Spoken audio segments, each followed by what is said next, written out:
Hello and welcome to a emergency podcast. I don't know if this is an emergency podcast. So we did say we would do something if the Tigers did sign a player, and I think it would have done it yesterday.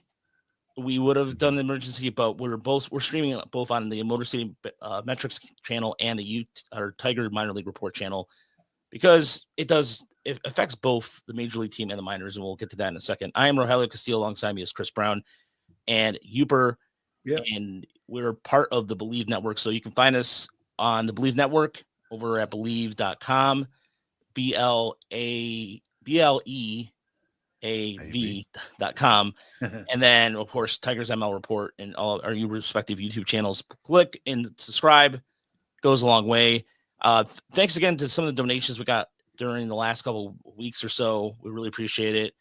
And we have some big things planned. We're just waiting on one more confirmation on a day for something next week, and then we'll get more details about that. Chris knows what I'm talking about. Uper does not. We'll go into that off air. But I wanted to. It was funny yesterday. So I'm driving down to Cleveland. I'll have some cigars, hang out with some people from work, and Chris sends me a text that says Gleyber, and then Connor, a friend of the show, sends me the same thing, and I was like, what's going on? Go to Twitter, and they signed Gleyber Torres. And I told my wife, I was like, what's going to happen? And what's going to happen is they're going to sign somebody the moment I hit the road. I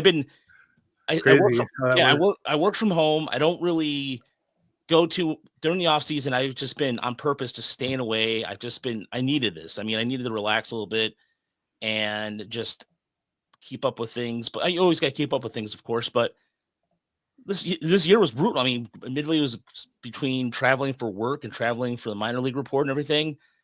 I was on the road a lot, so I spent the last few weeks chilling. And then, of course, the day I'm like, all right, cigars, have some fun. And then, of course, that happens. And then I did the presser yesterday with Sky Harris that the beat writers were on in a car. And that's the way that works. So, and I think Cody Saberhagen was traveling, and he said the same. He was traveling too. So, for me, I put out a tweet on Thursday just as a joke. I said, "Big Tiger." My sources tell me a big Tiger move is imminent, and of course, I said I have no sources.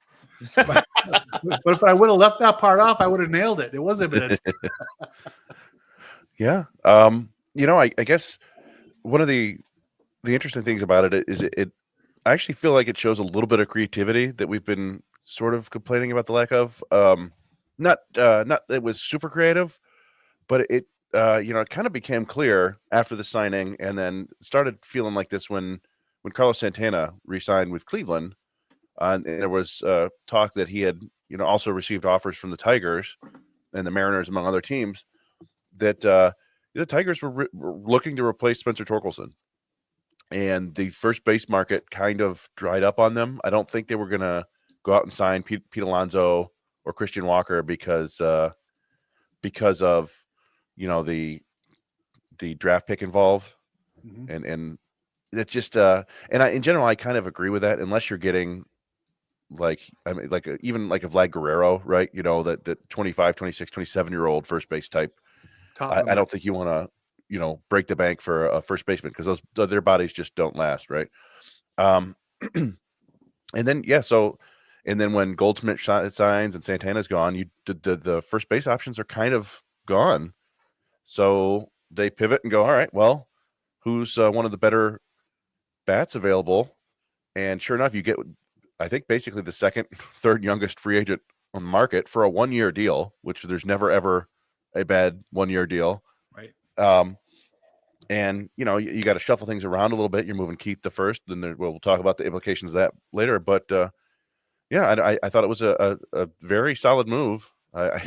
This kind of sounds sad, but I'm pretty sure Gleyber Torres is the best free agent hitter they've signed since Justin Upton by WRC Plus at the time. His is 113. I think that's higher than Javi's was. That's higher than CJ Cron's was. Canna's might have been higher, but they traded for him. So yeah, this is a 1-year deal for the best hitter they've acquired in like 8 years, 9 years. Well, I mean, you're right. The 1-year deal is to me the stunner. I mean, when you look at the years he's coming off of in New York, you don't see a big blockbuster deal there, but I would have guessed a multi-year deal.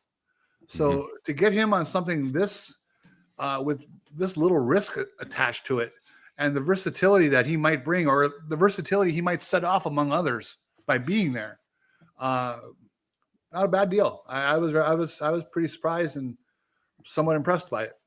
He basically said during the press conference he was betting on himself, and one of the things he mentioned that was the courtship he received from other teams, like Washington was named. I think he named another team. Couldn't remember what he said. But it is a thing where he felt that he made some adjustments in the second half of the season, become a better hitter.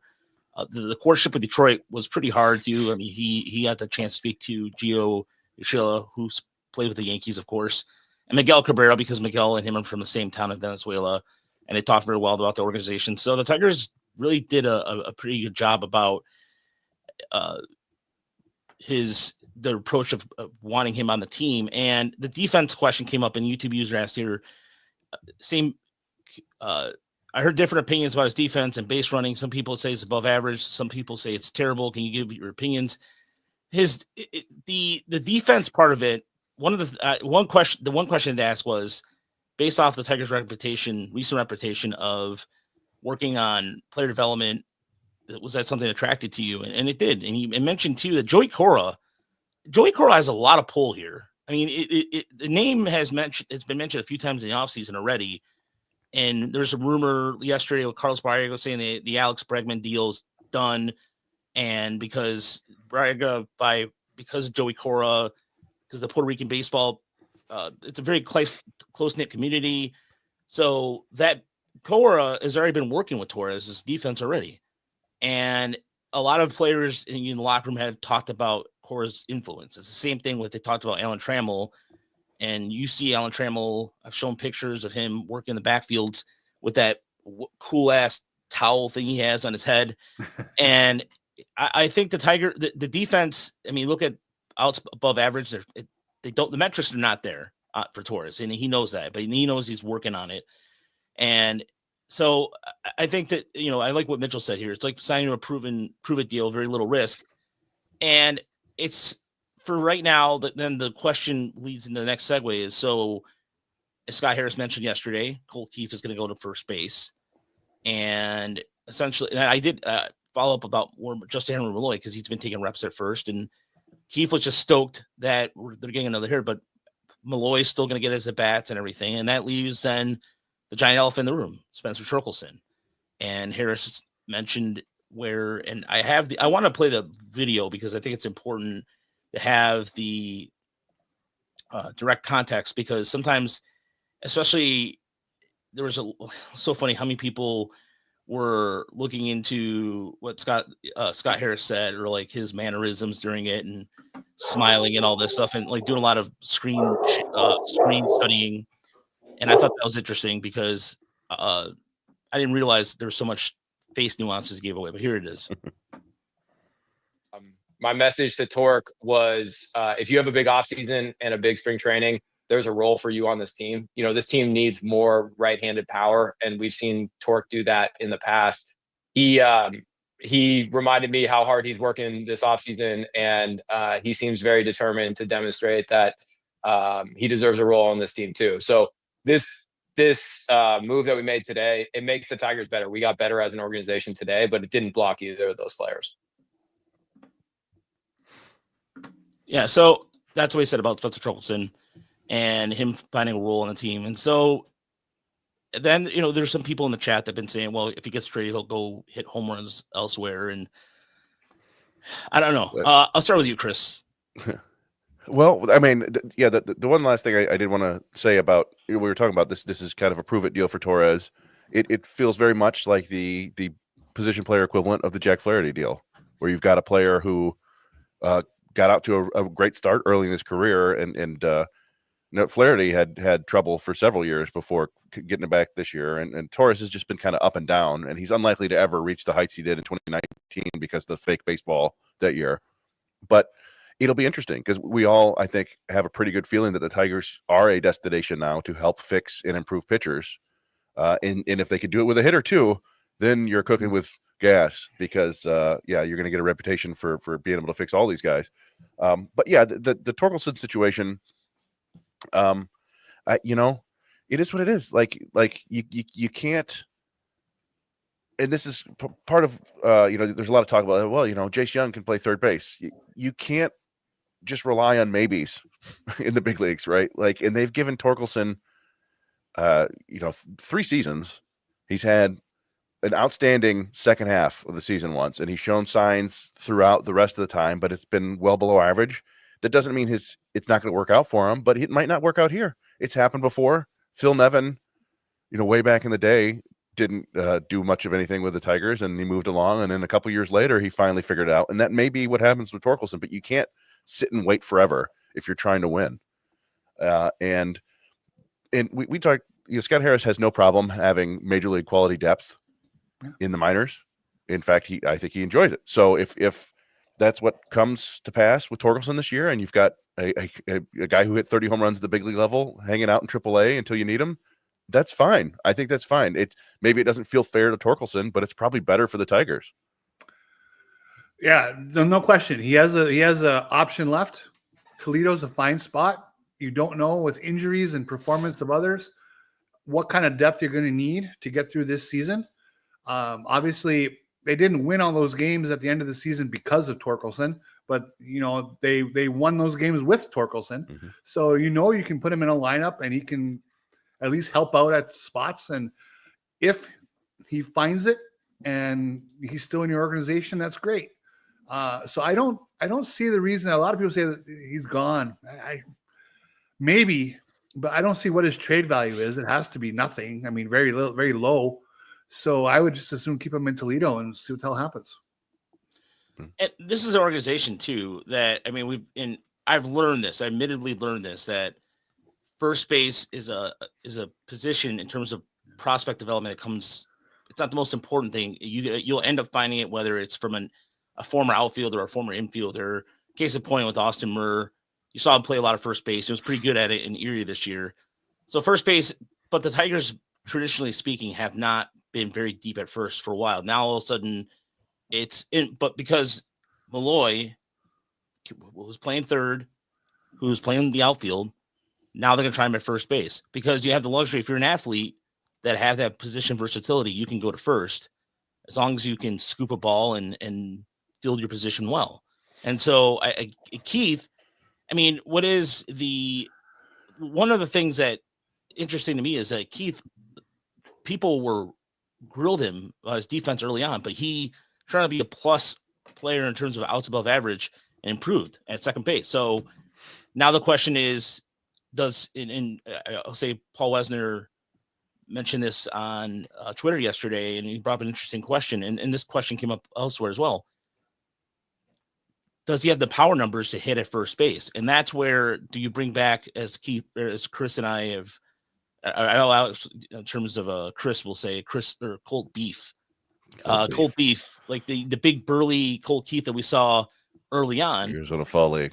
Yeah, Arizona Fall League Colt Keith. Our big hefty boy. Yeah, I mean, he was huge. He was like 240. Like he played that this year at like 215, huge 220, I think. Yeah, mostly, yeah.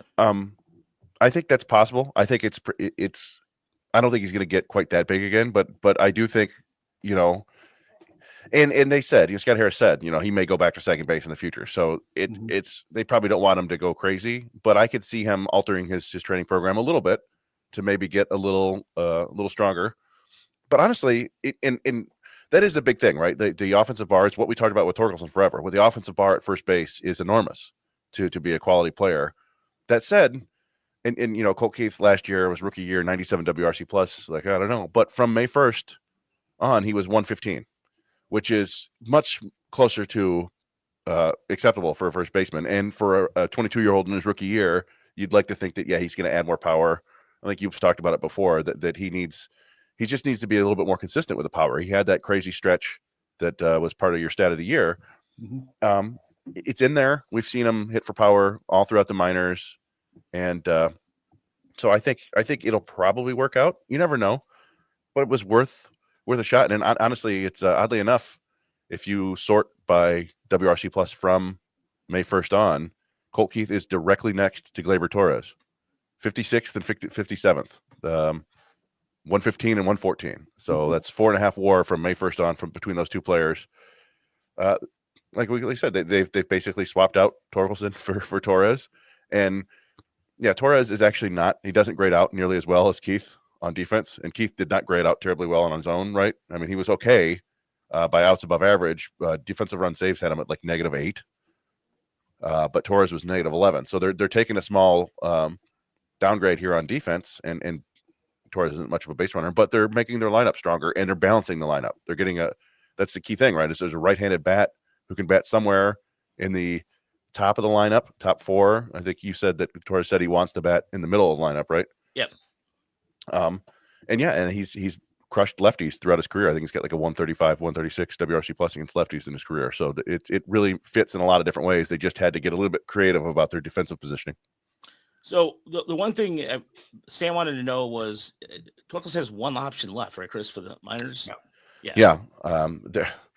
Theoretically, he could get a 4th option if some strange injury thing happens. But yeah, this is his last option year since he was optioned down 2 years ago and then last year.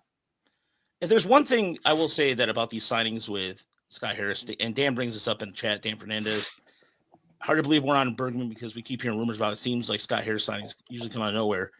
And that is 100% true. If you notice, the Tigers always seem to, if there's like a free agent announcement the day, like many like signings, like if a big team does it, usually during the Scott Harris era, I've noticed the Tigers dominate the headline. They're the ones making the move that day. It's not like, for example, there's a major trade or something like that. It's not, you don't hear later on in the day that the Tigers made a trade.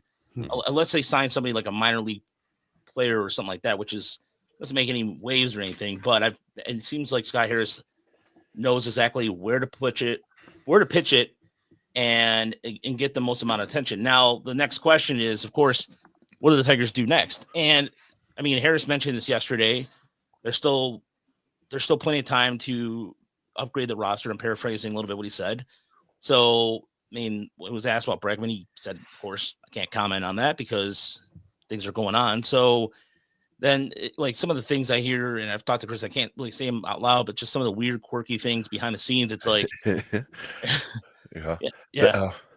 No, there's a lot of smoke going around. I don't know if you touched on the Baerga thing, which was kind of the first, like, what we saw yesterday. And of course, the fun thing is that you can't spell A. Bregman without Baerga. But yeah, there's, I don't know. In football terms, you know, they're not in the goal line. They're not even probably in the red zone, but they might be approaching field goal range, right? Like, I think that's like, there's more to this than I think a lot of people realize. Like you said, it's far from a done deal, and anybody can come in at any time and you know, give Bregman what he wants, but it sure feels like it's getting closer and closer to actually happening with the Tigers. So it is odd that like these things are coming out, but a lot of it is, you know, with a protracted negotiation like this, there are a lot of people involved. And what was the thing? You know, Baerga was a Boris client, right? Correct. Played in baseball for a long time, and as you pointed out, like, you know, I was looking, I'm like, I remember him breaking a story randomly out of nowhere a couple of years ago. I'm like, what? And then I looked it up and like, oh, he's actually broken several things. You know, that he was like, you know, Verlander to the Mets, he broke the Devers signing an extension with the Red Sox, a bunch of other things.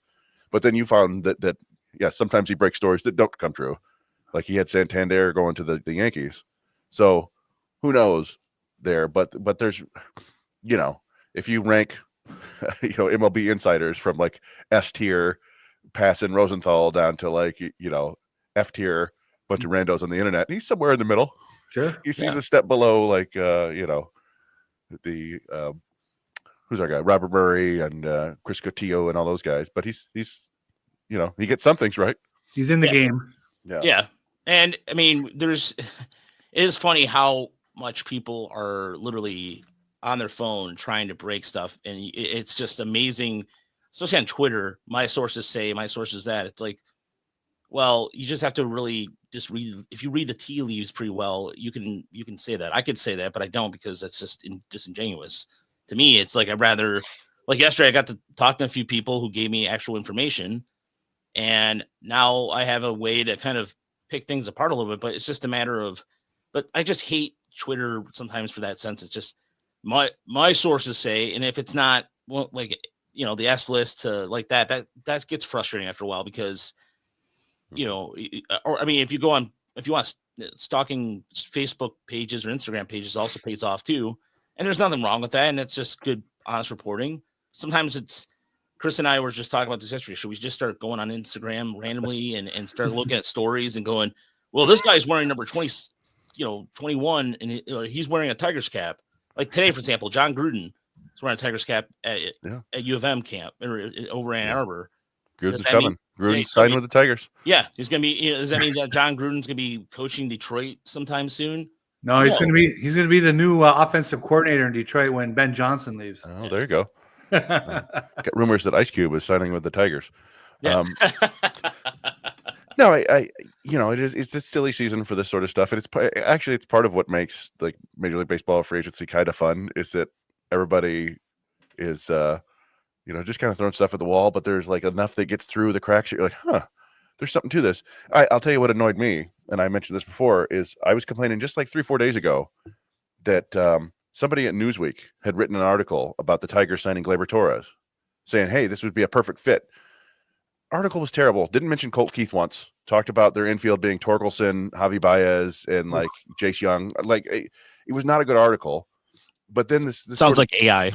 Well, this one I think was actually a person. Oh, okay. But then the AI, the terrible BS AI ecosystem that exists online now, the Sporting News, which is not the Sporting News from our youth, right? It's I think it was probably bought up and it's just a name now. Garbage, just like, then like an AI article came from that, with a clickbait headline saying, shocking, Yankees lose free agent to the Tigers in this proposed thing. Like, it gives you all the things before saying, oh, this hasn't actually happened. And that article was even worse. Didn't mention the Tigers at all. It was just about how it affects the Yankees, because I assume that they get so many clicks that's what the AI will lean to. Sure. I'm like, look at this garbage. What a bunch of nonsense. And then 2 days later, they signed Gleyber Torres. And I'm like, T1000 wins again. That's great. Yeah. So they bring in Torres. Keith goes to first. That pretty much eliminates, and the way the first base market went over the previous weekend, right? I mean, they're not doing anything there at second base. I think most people have felt, tell me if you disagree, that outfield-wise, they're set. I mean, or as close as they're going to be. I think so. But Scott Harris did make that point at the press conference at the end of the year that Matt Vierling does give them some flexibility. Mm-hmm. So if they wanted to, something doesn't work out, they don't go Bregman, or it's not going to happen, but they do want to bat, they could get Santander, they could get Randall Grichuk, they could get anybody like that, and then just have Vierling play third base, which is not, it's not what everybody wants. I think the ideal scenario would be Vierling is your right fielder, or moves around the outfield, and you've got Alex Bregman playing third base, and Kerry Carpenter's just your permanent DH, or play some outfield. Hinch is going to rotate that DH position, but yeah, I mean, I view it as unlikely that they'd go get another outfield, but given that they went and got another second baseman when they've got them stacked up like Pringles, that's fair. I think that we've seen that they're willing to be a little bit creative to get the bats that they like, I guess. So Bregman moves cost them a lot of money. They have to put some years into it. It's going to cost them a draft pick, but it's the easiest one in terms of you just plug him in at third, boom, right? And then Jace Young works his way up at second base. He can start in the minors if he has to, whatever. Yeah. But an outfield move would probably set another chain of moves in order, right? In action. Yeah. Correct. Yeah. Now the Tigers, in terms of the farm system, they do seem thinner in the outfield than they are on the infield, at least everywhere but shortstop, right? No, Max is there. But there's always a chance that people could move to the outfield too, right? I don't know if they would ever move Colt Keith to the outfield. I don't know how many positions they could have him play, but lots of people could play outfield if given a chance. I mean, if you look at the outfield situation from a minor league standpoint with like Trey Cruz, for example, now Trey Cruz with an after effect of Gage Workman being picked up by the Cubs for now is Trey Cruz is still recovering. He had a surgery. He had I think it was a torn hamstring, or I don't know exactly what it is. I think he had Tommy John. Was it Tommy John? I think so. Wow. Oh, wow. Okay. Well, then that changed. Though, then that screws the Tigers in two ways. One, you lose an infielder who's a pretty good shortstop, and you lose a pretty good center fielder. And defensively, Gabe Alvarez told us that Cruz is one of his better defenders.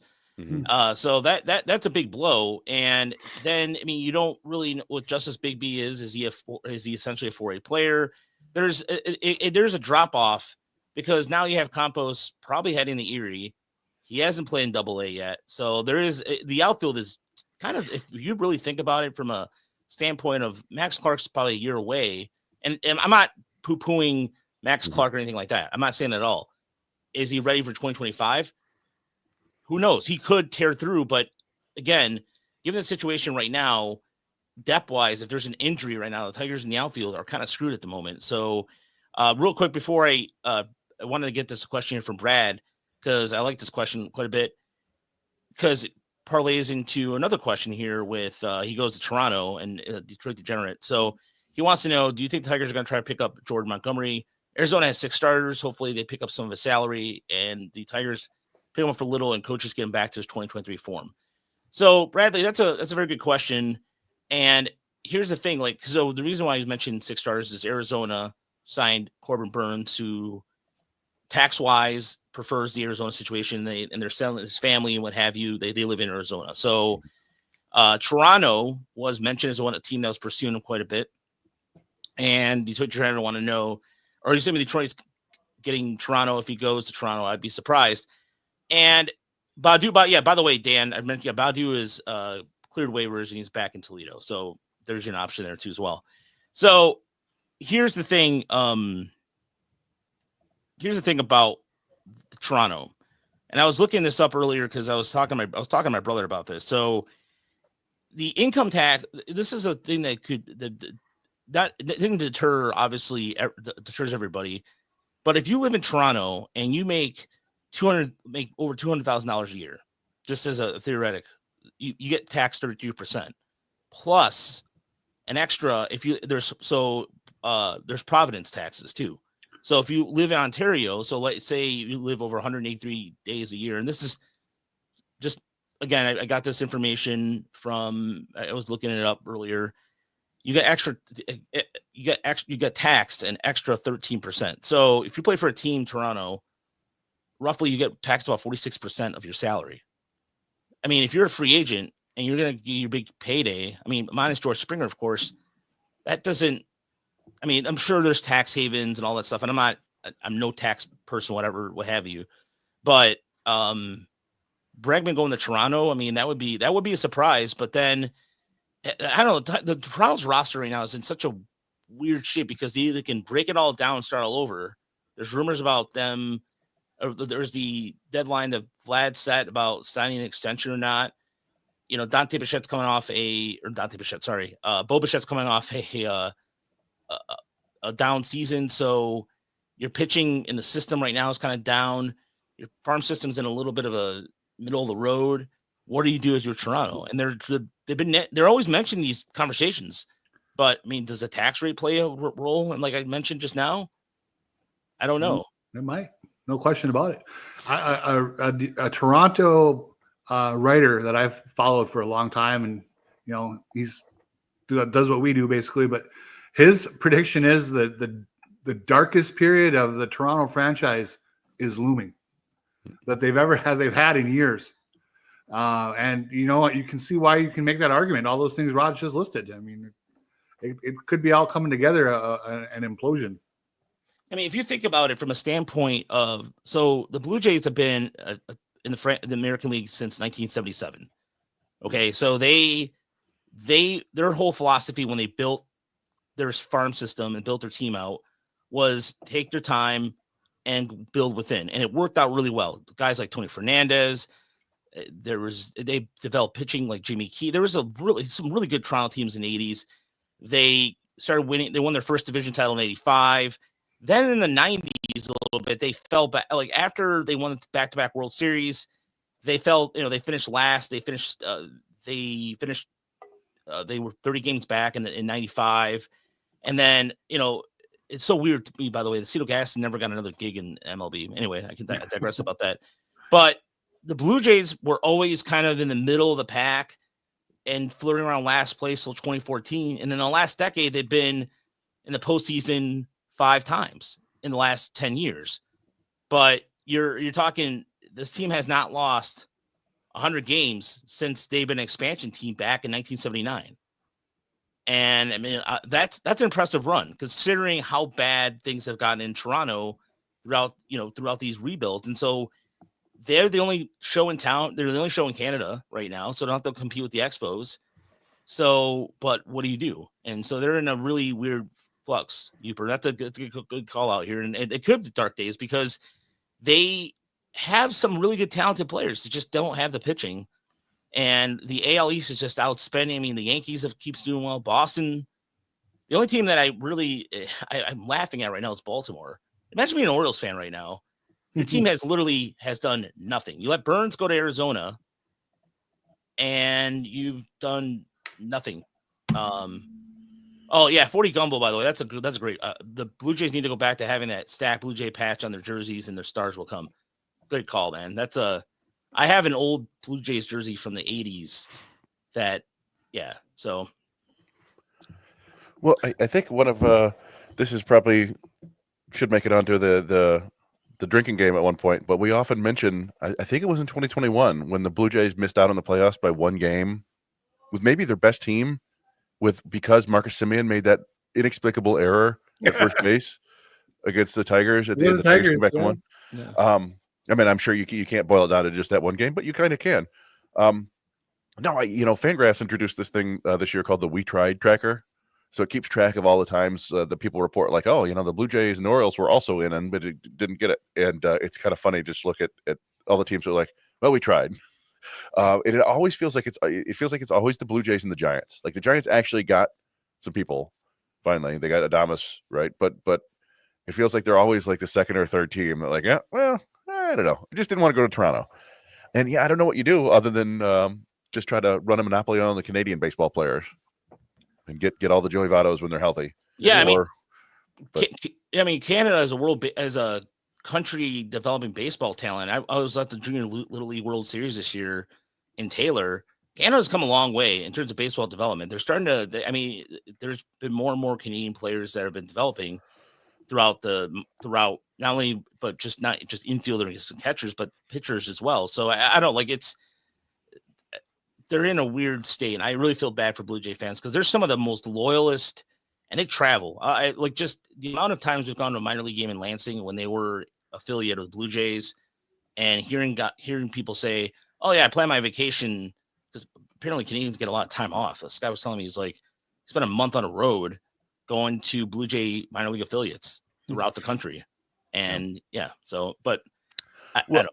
Well, and to bring it back to the question about the Diamondbacks, I maybe they'll move another starter. They traded Ciccone recently, but if I'm the Diamondbacks, I'm happy to have 6 big league quality starters because things don't ever work out, right? People always get hurt, and you can move Ryan Nelson to the bullpen for a little while if you need to, or you can run a 6-man rotation or whatever. I don't even know I don't know what they need. They're one of the best offenses in baseball, and they lost Christian Walker and they replaced him with Naylor, so they don't need a first baseman necessarily right away. So, I mean, I wouldn't hate it if the Tigers went and got Jordan Montgomery, but I don't picture Arizona moving him. Now Montgomery came off having the weird free agency, and he had a late start, correct? I think he signed in March. Yeah, his strikeout rate last year was a career low. I mean, it was way off his norms. And his walk rate went up a bit. And I think I remember reading that he just never got the velocity all year long. Mm-hmm. If he comes in and has a normal camp, because I didn't hear about any real injuries with him either. So, I mean, I don't know. I don't know. It is one of those things where, if they're giving away, sure, you take them. But if you're looking for another lefty starter, you could just sign Andrew Haney for probably just spending money, lose any assets. But I don't know. I wouldn't put it past them. I feel like Arizona probably, unless they're angry at him, is okay with keeping him for now. And good on Arizona for making her, they're in a division with a couple of big spenders. They went out and got the best pitcher left on the market. They have, if Corbin Carroll comes back this year and has a year closer to his rookie year, no reason they can't make a run at that division. Yeah. If the Dodgers have a couple of bad breaks along the way. Yeah, but the Dodgers are just like, you know what? Make it rain.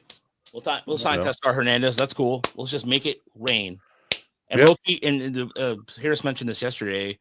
The Tigers submitted their package for Roki Sasaki, and they're not going to hear anything back till after the holidays. So, but yeah, the Dodgers are just a machine. They're just it is ridiculous. But for the Diamondbacks, I would think that you wouldn't want to go trading pitchers because especially injuries being the way they are, and you have Erod, and you know what the hell you're going to get from him. Sorry, I mean, it's calling a spade a spade. It's just, I mean, he didn't pitch till August last year? I mean, he didn't pitch till later in the season, didn't he? I feel like. At least out after the All-Star break, I think he made like 10 starts. Wow. Yeah. So as far as like what the 5-man rotation looks like right now, OBK wanted to know in the chat. I think right now you can project it as it's a combination. So pending trade or anything, to me, it's Skubal, Olsen, Cobb, and then either Jackson Jobe and Casey Mize is kind of like that, or you maybe have somebody along the lines of, I mean, if you're looking at possibly AAA or guys on that, Connor Montero. I think Connor Montero. You know what? Screw it. I think Connor Montero is your 6th starter. I think Montero is either your 4th or 5th starter. I think he makes the rotation out of spring. He is shown to be a guy who can eat innings. And if you're looking at 7th starter, then maybe someone along the lines of Brent Herter or Ty Madden at this point.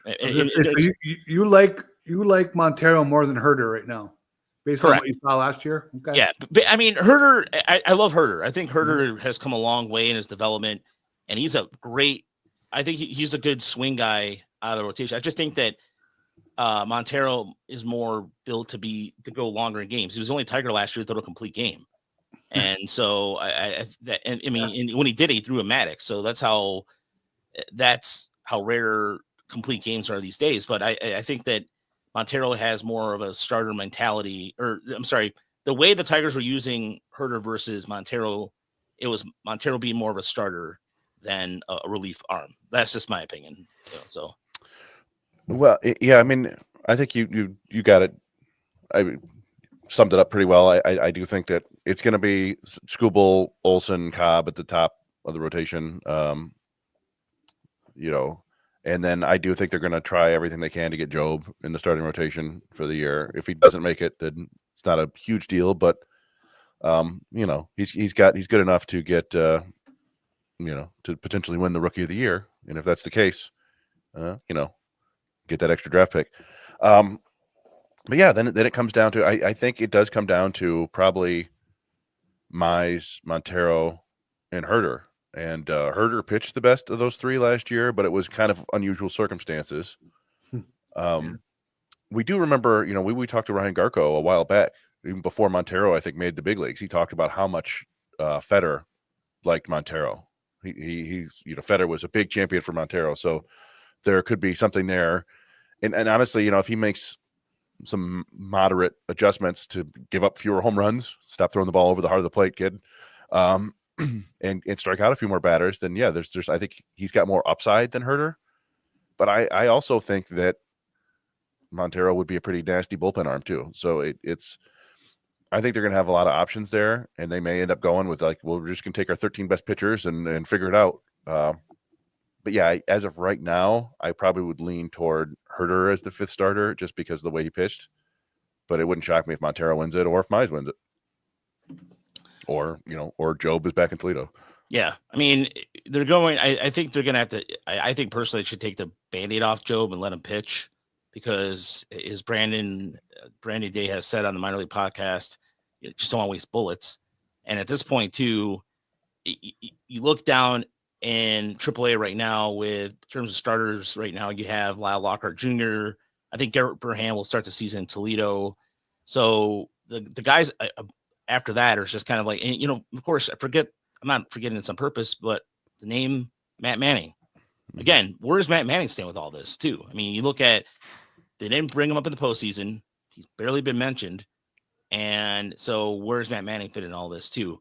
And then we had another game, so and this was a question that was going to come up anyway, if Torres is a 1-year prove it deal, as he said, it definitely needs to be who's at second base in 2026. Hyu Lee.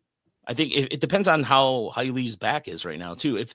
I looked at some of his numbers, comparatively speaking, to the Colt Keith when he was in Erie before he got called with Toledo back in 2023, and they're comparable. I mean, the only difference is that Keith hit for more power in the same amount of time, but the WRC plus was very high.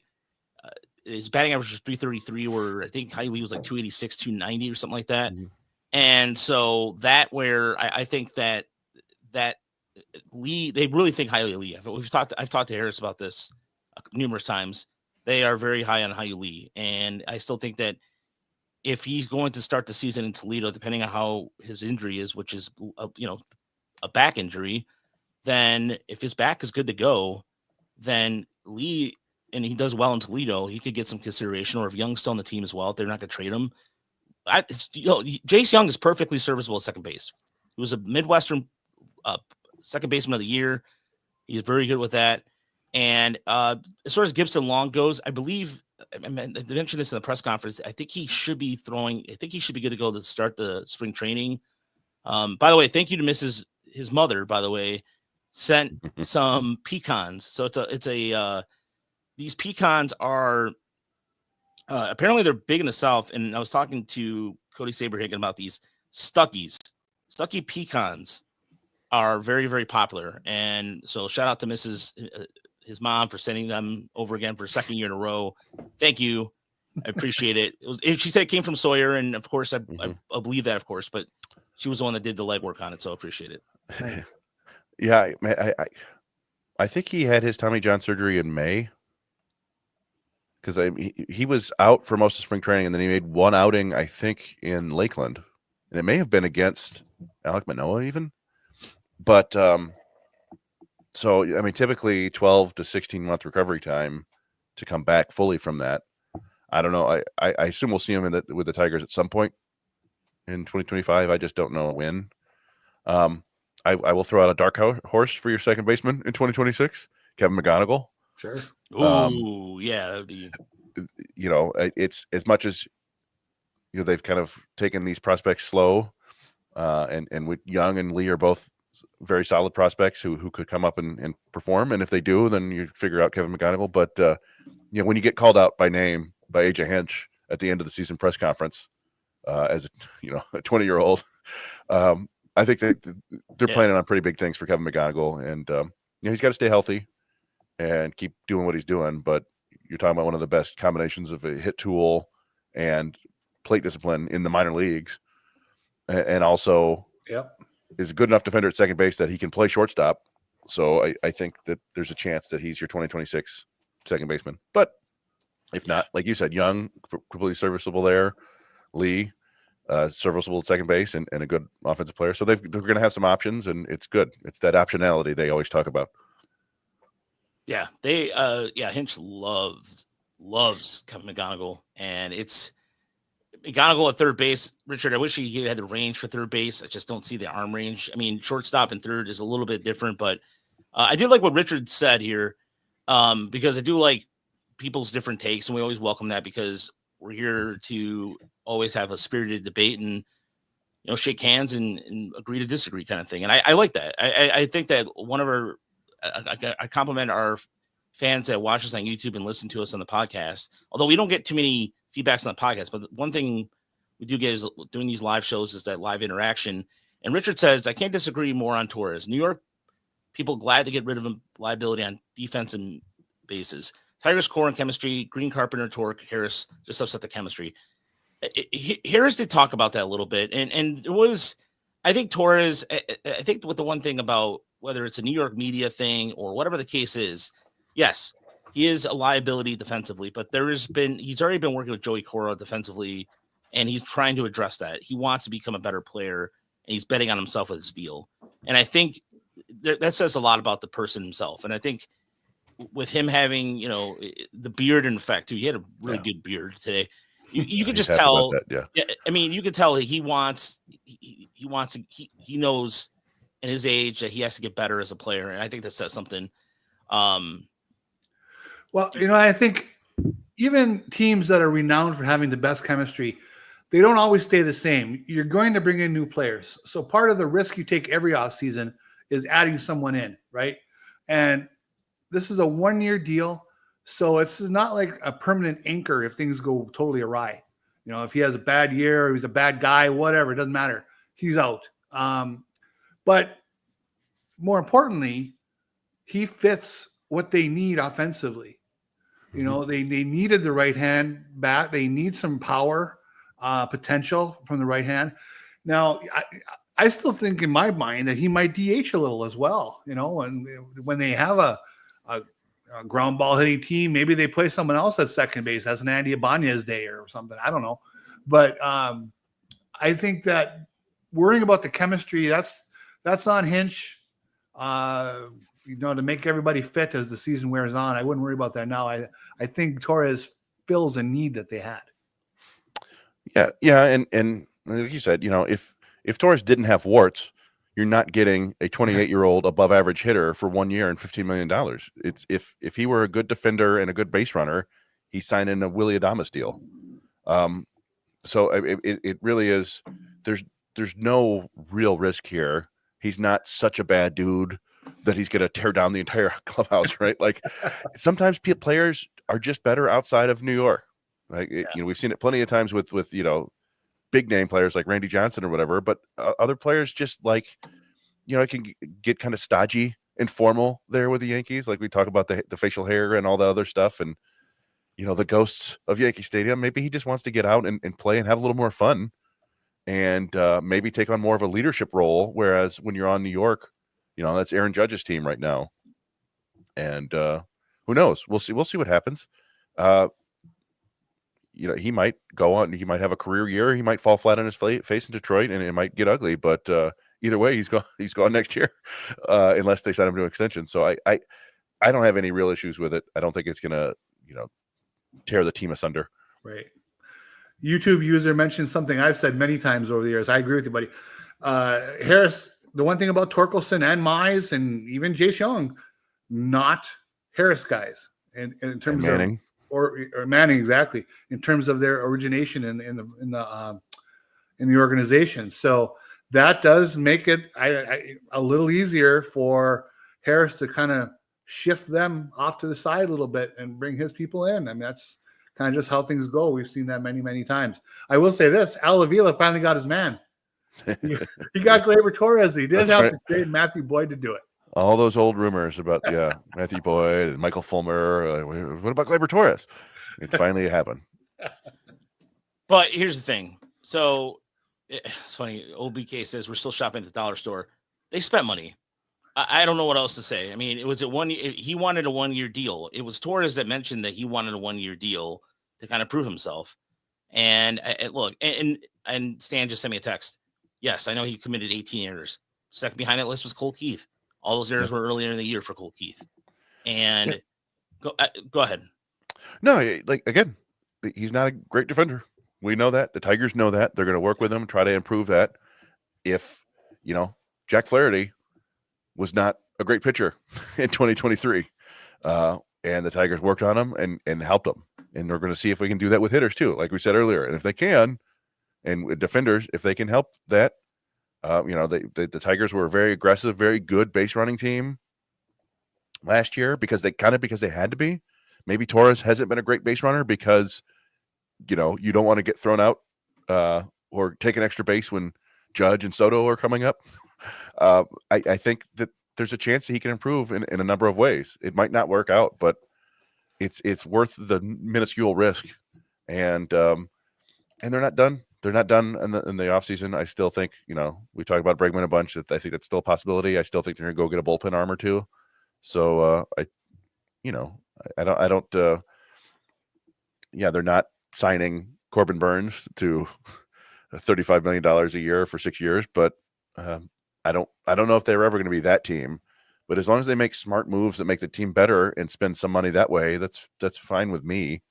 Obviously we don't want to lose the foundational pieces of the team like Riley Greene and Tarek Skubal, but it may just be that that's the kind of organization they're going to be. They keep these guys as long as they can and then move on. But I don't know. I think the Torres move does make them a slightly better team, and I have no real issues with that. Yeah, I don't have any issues with it either. I really don't. I really think the Tigers, at least, they addressed right-handed power or right-handed hitting. Period. The Tigers did not have any right-handed hitting whatsoever. That was in terms of just sustainability. And the thing is that they'll figure it out with the defense. If he wants to get better defensively and it shows, then he will. And as far as like controlling the strike zone and what have you, near 10% walk rate. I mean, yeah, very, very high. At not chasing. He's one of the more disciplined hitters in baseball. So yeah, he had a K rate of 14.6 in 2023 and just over 20. So it's way below the league average. In terms of the league average of 20, I'm sorry, he was below the league average of 22%. So, and as far as like, I rather them do Torres than something like, I don't know, like just somebody out there who's like a 36-year-old who doesn't have much left. And it's just the Mark, like Chris, I liked your Mark Canha comparison yesterday. That was a good comparison. Well, sort of, I guess people who have been watching the show, we've been talking about this for a while. I wanted Canha plus.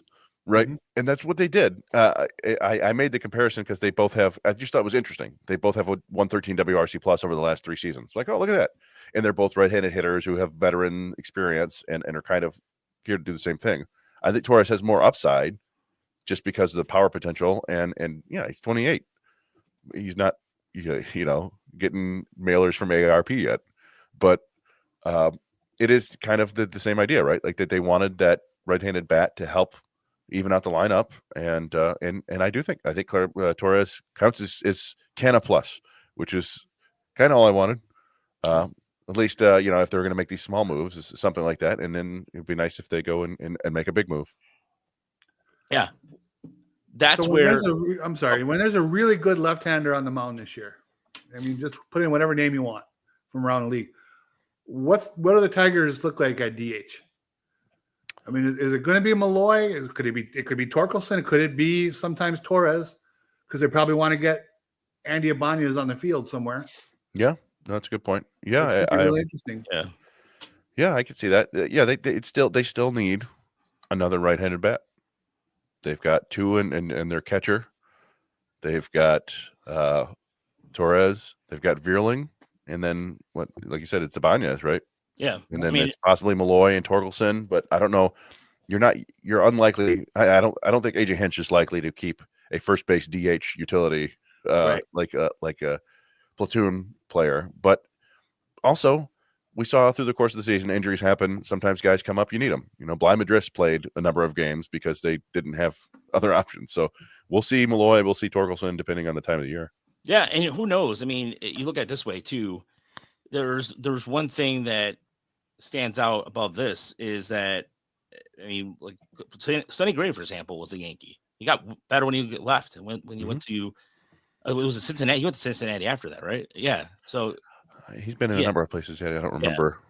But here's another thing too to consider, and this is just a weird thing here. But think about this: Gage Workman got drafted by the Cubs, Rule 5 pick. Okay, doesn't make the team out of spring training. They see it right now. He's I think the number like top 10, top 5 prospect in their system for an MLB pipeline. Hypothetically speaking, Workman comes back. He starts the season in Toledo, and he gets off to a good start. Who knows? He could be in the mix at shortstop next year. It's so weird right now with the Tigers in that way because, again, he cut his strikeout rate to under 30% for the first time in his career last year in Erie. There's something like I know people think we're hard on Workman. We're not. He's gotten better. The question is, can he hit and not strike out much at the big league level? And he hasn't proven that yet in Toledo. The Cubs clearly saw something in him draft him. And so I think if he comes back to the Tigers, doesn't make the team, that's like another guy you can throw in the mix there. So, I mean, if Torque does hit 400 with power in spring training, that YouTube user, that could play a role too. But the thing is too, we're also the same people that say take spring training numbers with a grain of salt. Yeah, well, I mean, there is a scenario where Colt Keith has a terrible spring or gets injured, and Spencer Torkelson is your first baseman on opening day. Sure. It's not out of the realm of possibility. I just think that, I mean, Scott Harris said it. He said our best lineup is with Torres and Keith, our best team.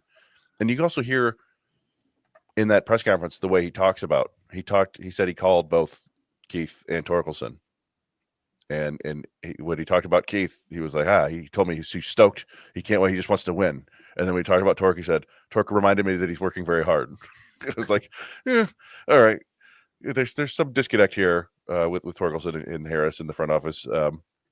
But you need your players when you need them. And who knows? Maybe we look back on this in 6 months and go, wow, Spencer Torkelson finally made it. It happened for him. And what a fun circumstance. But well, and he's also fighting history. I don't know how much of this means anything, but he's always had terrible springs. Yeah. I mean, it would behoove him to stop that now. Well, there's one thing too, and there's another name too that Stan brought up, Andrew Navigado.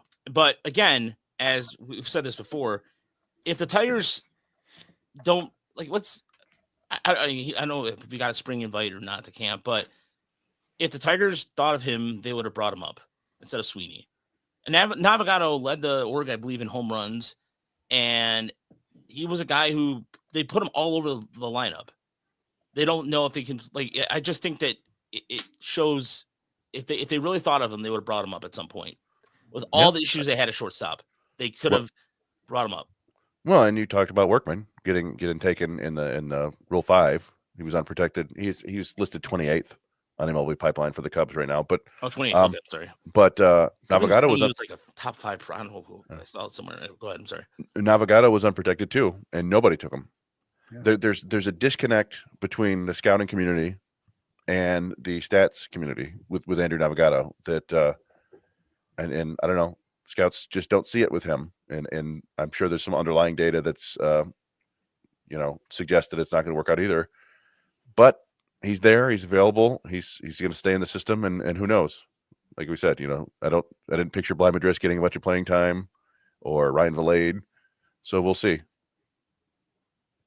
Yeah, it'll be interesting to see where, I mean, as far as like that goes with where the Tigers,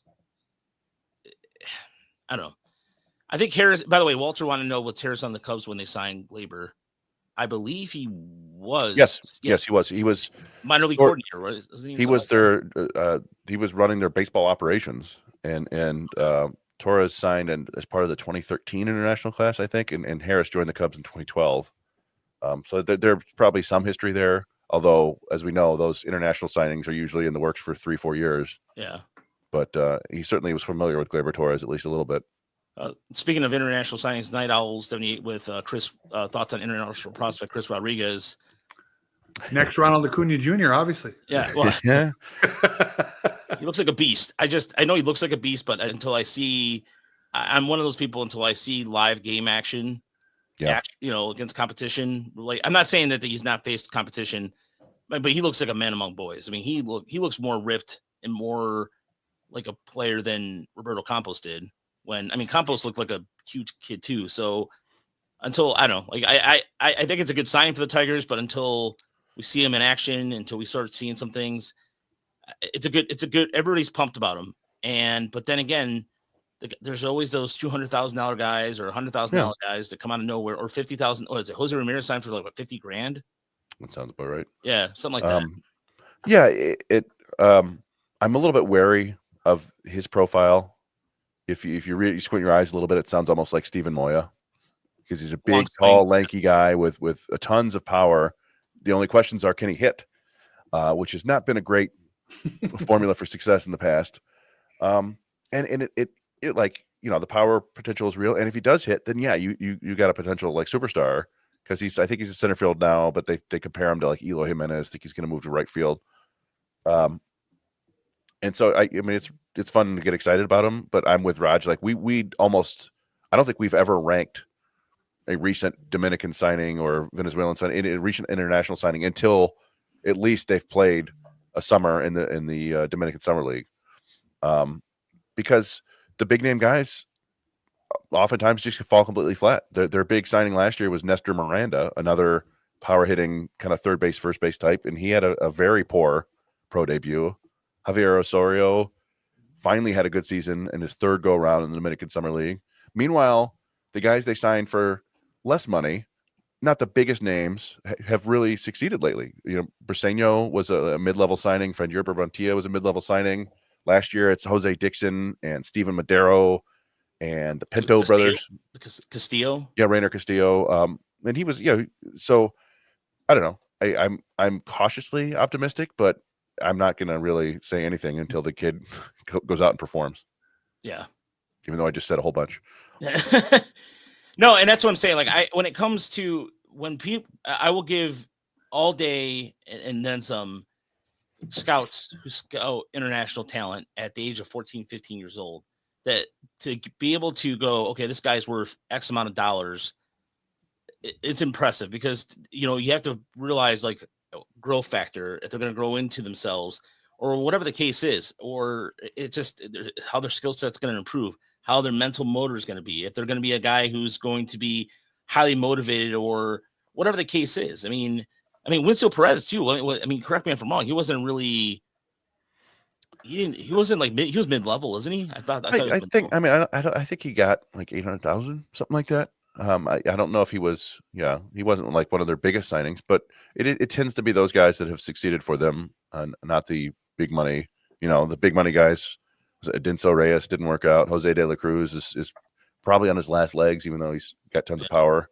Campos is making his way through the system, but Christian Santana has kind of fallen flat. So it's their names and they're known, but it's like Raj said, it's really, really hard to look at 14-year-olds and project them as good big leaguers. Well, I mean, it took Winslow Perez until he was Rule 5 eligible. Yeah. To make it to the big leagues finally. So it's just being patient and just wait and watch and see who bubbles up and hope for the best. Although I will say my daughter now for Christmas, I believe this. She is the only woman in the state of Iowa with a Detroit Tigers City Connect Winslow Perez jersey. Outstanding. I cannot imagine there's another one here in Iowa. No. And if there is, I mean, they should take a picture together because that sounds like a rare thing. But it's honestly like Winslow Perez was able. We've been high on him for a while because his ability to hit. He could hit no matter where it was.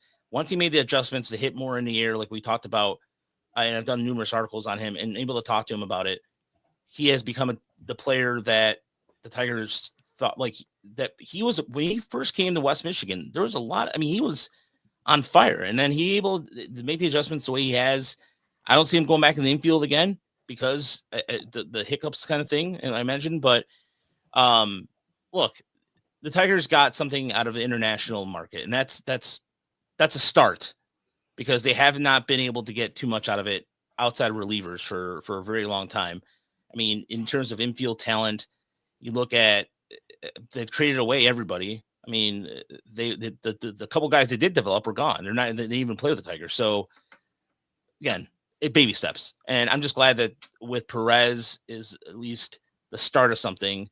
And hopefully there's more of that to come and on the international side of things, because I think that this roster continues their international presence needs to improve in order, at least in my opinion, needs to improve much more. So, but on that note, thanks so much for watching us live on a Saturday afternoon during bowl season. Hopefully you're lots of bowl games today. I watched the Oklahoma Navy game yesterday. It was a wild one. That linebacker went back 95 yards on that touch interception was nice. But I always enjoy seeing the Navy win. Yeah, my grandfather. Yeah, they have sweet helmets too. Army plays tonight. Yeah, Army plays tonight. Yeah, so, Iowa State's playing in the coveted Pop-Tarts Bowl today. Oh, outstanding! Everybody loves that. There's I found out yesterday there's a Snoop Dogg Bowl So apparently he's part of a bowl. That's awesome. I watched the Toledo. Because I'm a big Mac guy. Watched the Did you- Toledo pit game. What's up? Sorry, that was probably the best bowl game of the so far. But did you get that drop loaded up by any chance? Oh, yes, I did. Yes, I did. Oh, yes. Thank you for the reminder. This is, I believe, it was the Idaho Potato Bowl where you get French fries dumped on you instead of Gatorade. Home this win for your team. You know, that was the best dump of my career.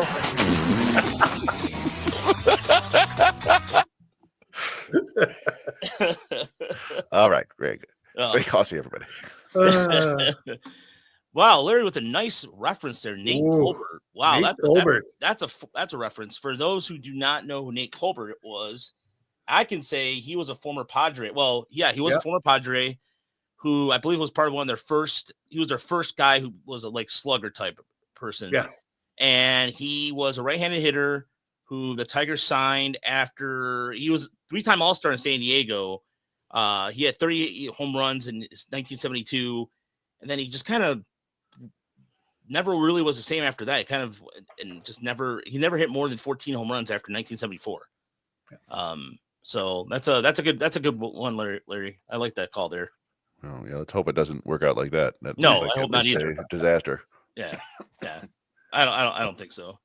But yeah, Nate Colbert was a slugging outfielder. Yeah, it's just you're hopefully that it does not pan out the same way. Yeah. So, but again, thank you for listening. You wanted to click and donate button. There's our PayPal link is going to be in the description, or you can go to if you just do that. Greatly appreciate that. And we're just waiting on one confirmation, but we will probably have the biggest on the minor league side. It'll be on the minor league YouTube channel. Fingers crossed. We'll have our biggest guest ever. I'm not going to tell you who because I don't want to curse or anything, but we see it's a very nice. We'll go into, like I said, for people on our Discord and what have you. If you haven't joined the Discord, there's a link for that too. I can send that in the description as well.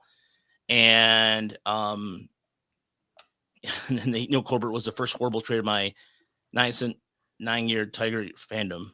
You called it, Ray. Good to see you in the chat as well. But yeah, we're just fingers crossed. We're just waiting on confirmation, and it'll be on the Tiger Minor League Report YouTube channel. So we're just waiting to get some stuff done. But like I said, it was one of the email I got. The compliment was very, very, very, very grateful. So thank you. It was really awesome to get that. So no, it's not a player. Actually, it is not a player, and I'm just going to leave it at that. I'm not going to say anything else. And we'll talk to you guys next week. We'll maybe do an emergency pod if the Alex Bregman news comes about, if he gets signed or whatever happens. I think the Tigers are going to probably do something here in the next couple of days before the end of the year. We'll see. But I hope so. I mean, it would be a nice way to end 2024. Yes. And especially with kind of like, weird news, like just in terms of sports wise, you get to college. The Pistons are playing really well. So you got the Pistons, who now surpassed their win total. So from last year, Got a coach fired. And got a coach fired, and Mike Brown. But the way the Kings did it was low class bullshit. That was total bullshit. You fired the guy after he just practiced. Come on, let's get out of here. But on the phone. Yeah, on the phone. Yeah. He was getting ready to go to the airport, and then they called him and said he was fired after practice. So yeah, imagine could be worse. Things could be worse. Yeah, there's some organizations out there with zero class. Yeah, I mean the Red Wings did fire their coach, and then they promptly lose the Toronto 5-0. Remember, real quick, Freddie Gonzalez of the Braves? Yeah, when he got fired, he all of a sudden a one-way ticket showed up in his email box, and he hadn't been told he was fired yet. He had a one-way ticket home. You know, that was the best dump of my career. All right. Yeah, but happy holidays. Yeah, happy holidays. Stay Happy New Year. Stay close to everybody. And don't forget, go to our PayPal, donate. There's a donate button there. Go to the website, TigerMinerReport or TigersMLReport.com. We'll talk to you later.